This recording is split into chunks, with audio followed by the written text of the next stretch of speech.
အားလုံးပဲမင်္ဂလာပါရှင်ဒီနေ့မှာတော့ညီမတို့ရဲ့မနက်ခင်းတွေမှာမပါမဖြစ်မုံဟင်းကားတစ်ပွဲကိုအိမ်မာတွေအရသာရှိရှိနဲ့ဘယ်လိုချက်မလဲဆိုတာကြည့်လိုက်ရအောင်နော်လိုအပ်တဲ့ပါဝင်ပစ္စည်းလေးတွေကတော့ငါးခုဒါမှမဟုတ်ငါးချင်းအဓိကငှက်ပြောဥရဲ့ပဲရည်ပြစ်ပြစ်လေးရဲ့ကြက်ဥကြက်သွန်နီငါးပြားရည်စားဟင်းခတ်မှုအနှဲငယ်နဲ့အနံ့မွေးဖို့အတွက်စပားလင်ချင်းကြက်သွန်ပြူကိုထောင်းထားမယ်မုံဟင်းကားနဲ့တွဲစားဖို့နက်နံပင်စီချက်နဲ့အကြော်လေးတွေရှိရင်ရပါပြီရှင်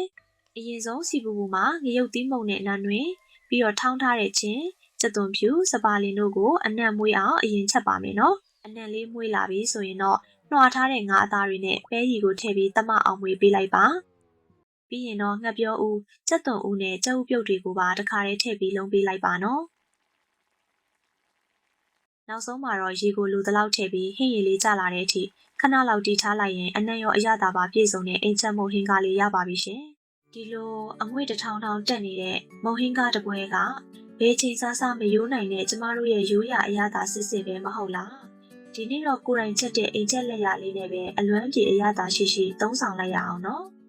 ဗီဒီယိုလေးကိုအဆုံးထိကြည့်ရှုပေးတဲ့အတွက်အထူးပဲကျေးဇူးတင်ပါတယ်ခင်ဗျာ